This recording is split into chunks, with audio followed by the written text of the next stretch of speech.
Hey guys, Valix Fury here. Today I'm just going to make a quick video showing you loadouts that I use in the new Dungeons update that's just come out. And we'll get into the game here.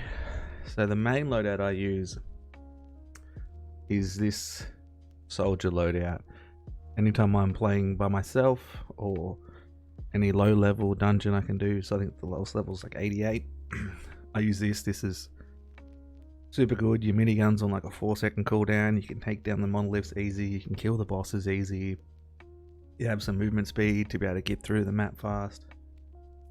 We get into it. We just got Commando Spitfire as our lead, and he gives us this Going Commando team perk, or yeah, commander perk.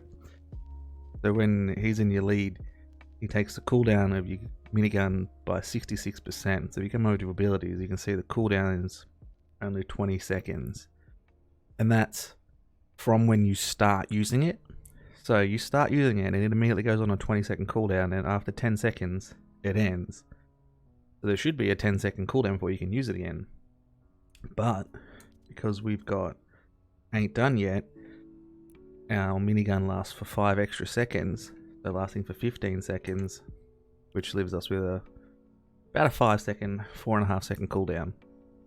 Especially if you have Happy Holidays as well. These two are the only things you really need for this build. If you have Happy Holidays and going again, you got a 4.5-second minigun cooldown and you're good to go. Then we've got a boomstick, which comes from Diecast Jonesy. He gives you Commando an extra 25% damage, which is very handy. Make it easy to kill the mini bosses. I've just got Survivalist for some healing. Guess I take damage. I could probably take that off. That's just a safety barrier. Escape Artist. So this is what you do is you pop your shockwave. This guy has shockwave as an ability. You pop your shockwave and then you use your minigun, so that for 8 seconds, so half your minigun time, you have 40% increased movement speed. And I just pop this off cooldown when I'm running through the dungeons. Just constantly have 40% increased movement speed, and then Fleet's just also for movement speed. Just to kind of balance out the actually being able to kill stuff and run fast. And it's got Adrenaline Rush and Hover Turret, pretty standard. So that's my main build. Like if you have this, you're fine. You can use this every dungeons you do, nearly every event. Like I use this in Hit the Road, like every event where you don't get to craft your own weapons, I just use this. It's just super good. Minigun sort of 4-second cooldown and you're laughing. The next one is a damage oriented one, but it's still a minigun loadout, but Diecast Jones is in the lead. So your minigun does 50% increased damage and changes to energy. This is if you're running in a 4-man doing like the higher level ones and you're struggling to kill the mini bosses, or the monoliths are a bit tanky. This guy just absolutely shreds through the monoliths and through mini bosses. And he also has Warcry. So we've got Boomstick as our lead, then we've got Happy Holidays again for the cooldown. The cooldown of your minigun with this guy is like 32 seconds. Well, it lasts for 15, so it's like 20 something seconds, 27 seconds. But you've got the extra 5 seconds from this. There's an extra cooldown reduction from Spitfire and the support team now. Then we have Fight or Flight. So this, you pop your Warcry and then your minigun. So your Warcry does 8.5% more damage, and you get movement speed as well as the normal stuff from Warcry there. So you get 50% extra damage, extra fire rate for 12 seconds. Practicing combat makes it last longer. You could probably even, instead of running Survivalist on this, you could even run the Leadership and have the cooldown of the Warcry even lower. Because if you're doing the lower level ones, you don't really need a lot of healing, but this is just a super damage focused build. You won't be able to use your minigun as often, but when you do, it's going to shred stuff. And then you've got Adrenaline Rush and Hover Turret. Then we've got, this one is pretty much, I exclusively lose this if I'm in like a 4-man or a party or with at least one other person that has a minigun build. And I use this to fly around and collect the keys. This is to go and, so you get 1 key from killing 3 monoliths, then you've got to find the other key. And this one is solely for flying through and finding that other key as fast as possible and then flying to the door. So I've got the Mythic Outlander, Face Scout Jess. So she gives you a phase shift, an extra 3 charges, which is huge. And we've got Blast from the Past, giving us a lot of tankiness. Phase forwards every time we use phase shift. Get 30% movement speed. In an Outlander, if I kill 6 enemies in 10 seconds, I get a charge back. Probably could use something else instead of that, but that's just handy if I have to like kill stuff on the way through. Fleet, just more movement speed. This story and focus constantly transfers my energy, so I always have the energy to keep spamming my phase shift. And then this is what makes the build super good. Saurian Instinct on Parasaur, yes. Every time I use my phase shift, I heal 7.2% of my max health. I have 6 charges that recharge quite fast, so I could nearly instantly get what 45% of my health back or something, which is just so nice for just constantly being able to heal. Like you never need to use your adrenaline rush. You could use slow field here or something else. The adrenaline rush is just nice to have extra healing, and then the turret like always. And this is just to dash around and go super fast through everything. And then this is if you don't have. For some reason you don't have Commando Spitfire, even though you can get him out of the collection book. You can use this. This is a Warcry focused one, so you still have a minigun, you still have your Warcry. This is just to give everybody on your team more damage. The cooldown of Happy Holidays. We've got Special Forces, Banshee as the lead to make Warcry really good.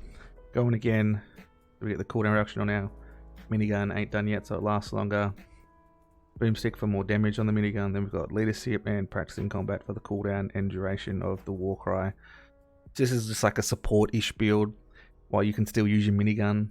You're mainly there to buff your teammates to do more damage. Then you've got the Standard Adrenaline Rush and Hover Turret. There's a trend. Soldiers and miniguns are quite strong in the dungeons.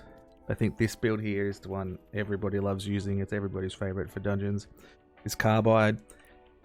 So his left and righty applies Affliction, which deals 26 base energy damage, which is, we don't really worry about that. But it's the lefty and righty uses space pistols, which fire piercing, bouncing lasers. And these just go everywhere. He's just super good for clearing out urns. If you use Carbide, you're pretty much always going to get your 100 urns every time to get an extra 100 tickets. Super easy. You don't really have to aim. It's just on a quite long cooldown. So the cooldown's 60 seconds and it lasts for... You can make it last for 20, so it's like a 40-second cooldown. The main thing you want with this is you want Carbide, Happy Holidays, and then this Pump Metal. You can get this guy at a collection book. He's the Art Deco Soldier. Every elimination with lefty and righty increases duration by 1 second, so you can make it last for 20 seconds instead of 10, which is just super handy, which means it only has a 40-second window before you can use it again. And then I have Where's Lefty, so if I get a pistol or an SMG, every time I kill something, it takes a second off the cooldown, which is super nice. Survivalist for some healing, Bomb Squad for some tankiness. And then I have Absolutely Stunning, so every time your lefty and righty hits, it has a 37.5% chance to stun for 2 seconds. Whereas if you put something like, if you put the mini boss in a box and you just fire these, the bullets are just bouncing around, so it's getting hit like so many times so fast. It's basically just constantly stunned. I don't think there's a cooldown on this, so it's just constantly stunned. It's super nice, super fun build, super easy, get easy earns, and then the Adrenaline Rush, Hover Turret. I just have this as just like a meme build, but that's not really anything for dungeons. And that's pretty much I pretty much exclusively use Going Commando anytime I'm playing by myself. I've only used this like once when I had to do the Outlander quest, and then this is just a fun build. So they're the main 3 that I use. But yeah, that's the dungeons loadout I use, and I've pretty much done all the quests already. I just have to do 140 in the labyrinth and my daily. But yeah, that's the builds for dungeons, and they'll be able to. If you only were to get one of these, get Going Commando. Commando Spitfire in your lead, and that's pretty much all you need realistically. He's just super handy, makes it so much nicer to play. But yeah, I hope this helped you guys making some loadouts for dungeons. If you liked the video, leave a like, subscribe to my channel if you want to see some more Fortnite Save the World content. I'll be making some run-throughs of each of the dungeons in the next couple of days, showing you how I play them, easy ways and fast ways to clear them. And leave a comment, let me know about what loadout you use, what you like using. If you want to see a ninja loadout or a constructor loadout, I can make those and show those off. And be sure to follow my Twitch at twitch.tv/Valix_Fury. Come hang out. I'll be probably live right now as this video goes live. And I hope to see you guys there, and I'll catch you in the next video. Peace.